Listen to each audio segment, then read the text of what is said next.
Hello friends, सर्वांचे स्वागत आहे आपल्या के पी फार्मा यूट्यूब पेजवर.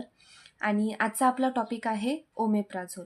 सो टॉपिककडे प्रोसीड करण्याआधी जर पेजवरती कोणी नवीन असेल तर आत्ता चॅनलला सबस्क्राईब करा. So back to the point, आजचा आपला टॉपिक आहे ओमेप्राझोल. ओमेप्राझोल हे जे मेडिसिन आहे यामध्ये आपल्याला omeprazole pharmacological of actions as well as mechanism of action जे आहे ते डिस्कस करायचं आहे. अँड डोसेस ऑफ ओमेप्राझोल हे 2 पॉईंट आपल्याला डिस्कस करायचे आहेत. सो प्रिव्हियसली आपण drugs acting on GI tract हा टॉपिक आपण स्टार्ट केला होता.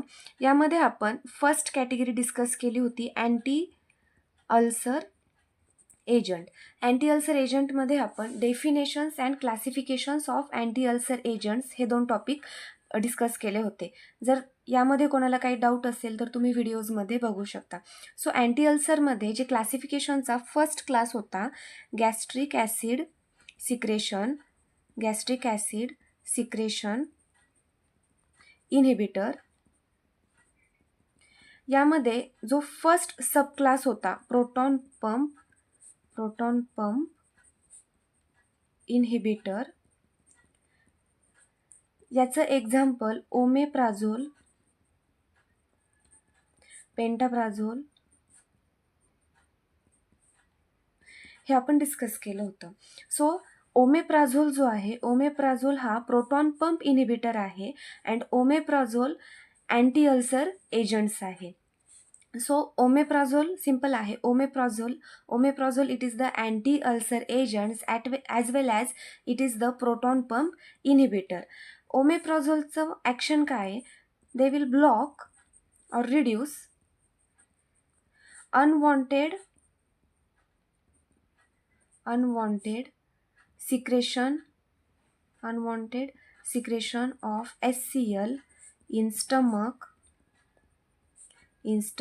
and small intestine, as well as it is used in the treatment of GERD.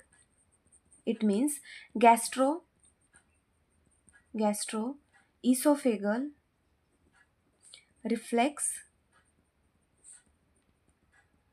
Disease.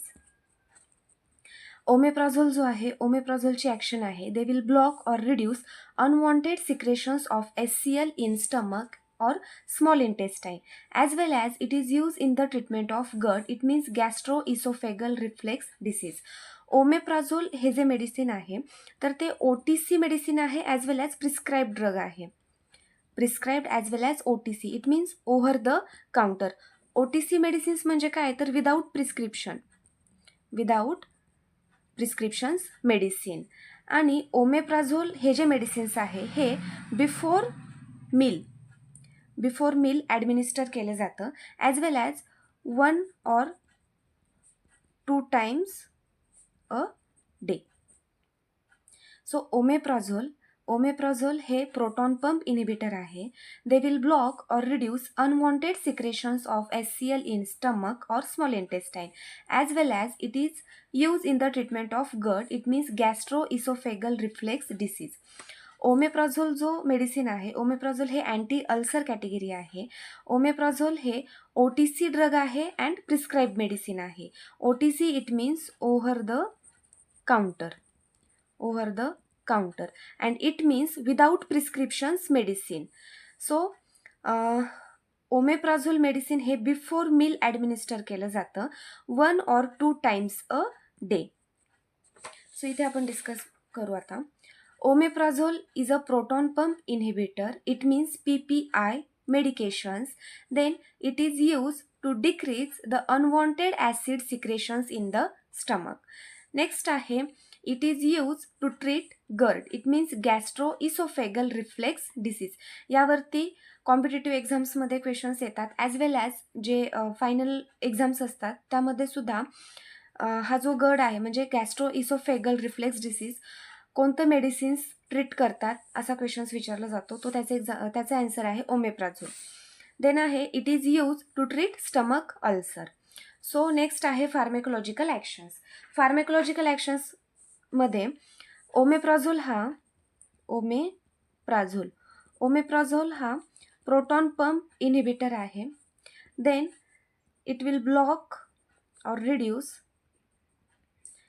unwanted secretions of HCl in stomach or small intestine. Then आहे it is used in the treatment of GERD, to treat GERD, and also it is acts as an anti-ulcer agents and it is used in the treatment of ulcer. Anti-ulcer agents or to treat ulcer. हे झालं ओमेप्राझोलचं mechanism of action. Simple आहे. Omeprazole proton pump inhibitor आहे. Block or reduce unwanted secretions of HCl in stomach as well as small intestine. It is also use in the treatment of GERD. It means gastroesophageal reflux disease, and it acts as a anti-ulcer agents as well as to treat ulcer.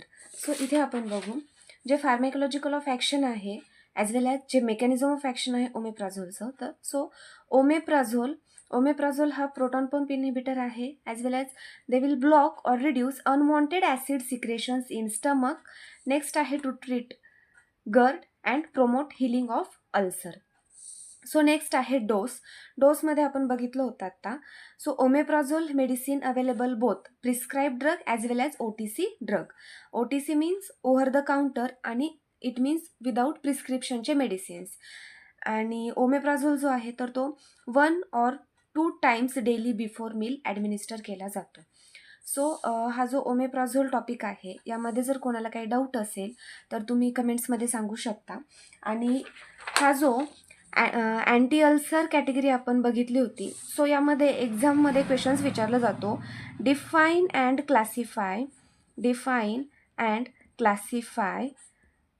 Anti ulcer agent. Next write a note on proton pump inhibitor. आणि third one आहे omeprazole, याची mechanism of action as well as dose. So first आहे define and classify anti ulcer agent. यामध्ये definitions आणि classification of anti ulcer agents हे write करायचं जे की आपण प्रिव्हियसली डिस्कस केलेलं आहे. Then write a note on proton pump inhibitor.